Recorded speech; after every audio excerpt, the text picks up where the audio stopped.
Attach বাথরুমে কিভাবে ওযু করতে হয়? যেহেতু ওযুর শুরুতে বিসমিল্লাহ বলতে হয়, আর বাথরুমের মধ্যে তো আল্লাহর নাম নেওয়া যায় না, বিসমিল্লাহ বলা যায় না, তাহলে আমরা কিভাবে অ্যাটাচ বাথরুমে ওযু করব? এই বিষয়টা কিন্তু খুবই গুরুত্বপূর্ণ।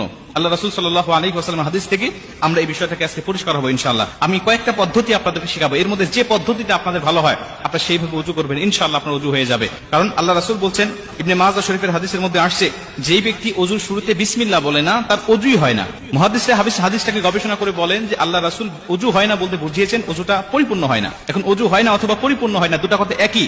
আমার যদি ওযু না হয় তাহলে ওযু না হলে নামাজ হয় না। এর জন্য ওযুটাকে কমপ্লিট করতে হবে, ওযুটাকে পরিপূর্ণ করতে হবে। এখন এই ওযুটাকে কিভাবে পরিপূর্ণ করব? কারণ আমাদের অনেকের বাসায় অ্যাটাচ বাথরুম আছে, নিজের বাসায় না থাকলে আত্মীয়দের বাসায় গেলে অ্যাটাচ বাথরুমে ওযু করতে হয়, বা অফিস আদালতে গেলে অ্যাটাচ বাথরুমে ওযু করতে হয়, হোটেলে গেলে কোথাও ঘুরতে গেলে আমাদের অ্যাটাচ বাথরুমে ওযু করতে হয়। তাহলে এই মাসআলাটা আমাদের সকলে জানতে হবে। যদি আপনার এই অ্যাটাচ বাথরুমে ওযু করার বিকল্প কোনো পদ্ধতি থাকে, বাহিরে কোনো ওযু করার জায়গা যদি থাকে, টিউবওয়েল হোক আর বাহিরে কোনো ট্যাপ হোক, যদি এরকম বিকল্প কোনো পদ্ধতি আপনার আশেপাশে থাকে তাহলে আপনি সবচেয়ে উত্তম হবে বাহিরে ওযু করা।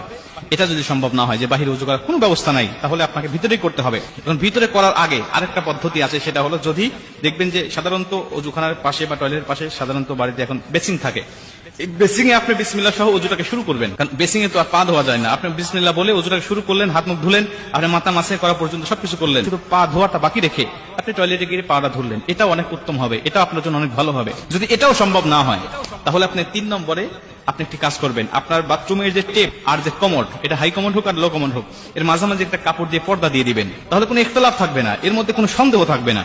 আপনি এই সন্দেহ মুক্ত ভাবে ওযু করতে পারবেন। যদি পর্দা দেওয়া সম্ভব না হয়, কোনোটাই আপনার সম্ভব হচ্ছে না, বাহিরে ওযু করা সম্ভব হচ্ছে না, বেসিং থেকে শুরু করা সম্ভব হচ্ছে না, পর্দা দেওয়া সম্ভব হচ্ছে না, তাহলে আপনি একটি কাজ করবেন, সেটা হলো অবশ্যই বাথরুমে ঢোকার সময় তো আপনি একটি দোয়া পাঠ করতেছেন, আল্লাহুম্মা ইন্নী আউযু বিকা মিনাল খুবুসি ওয়াল খাবাইস। এই দোয়াটা আপনি পাঠ করে তো ভিতরে প্রবেশ করতেছেন।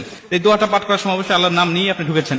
ঢোকার পরে আপনি ওযু করার সময় অবশ্যই দিলে দিলে, যেভাবে আমরা টয়লেটের মধ্যে ইস্তেগফার পাঠ করি, এটা তো পড়তে হয়, আপনারা সকলেই জানেন যে দিলে দিলে ইস্তেগফার পড়তে হয় বিভিন্ন খারাপ জিন, বিভিন্ন খবিস খান্নাসের হাত থেকে বাঁচার জন্য। ওইভাবে দিলে দিলে আপনি ওযু শুরুতে আপনি বিসমিল্লাহ পাঠ করবেন, মুখে উচ্চারণ করে নয়, দিলে দিলে। এরপরে ওযু থেকে বের হয়ে এসে, টয়লেট থেকে বের হয়ে এসে আপনি বের হওয়ার সময় দোয়া পাঠ করলেন, এবং বের হয়ে এসে ওযুর শেষে যে কালেমা শাহাদাতটা পাঠ করতে হয়, এই কালেমা শাহাদাতটা পাঠ করবেন। ইনশাআল্লাহ আশা করা যায় যে আপনার ওযুটা হয়ে যাবে। কারণ আমাদের এখন বর্তমান টয়লেটগুলোতে এত নোংরা থাকে না, পরিষ্কার থাকে।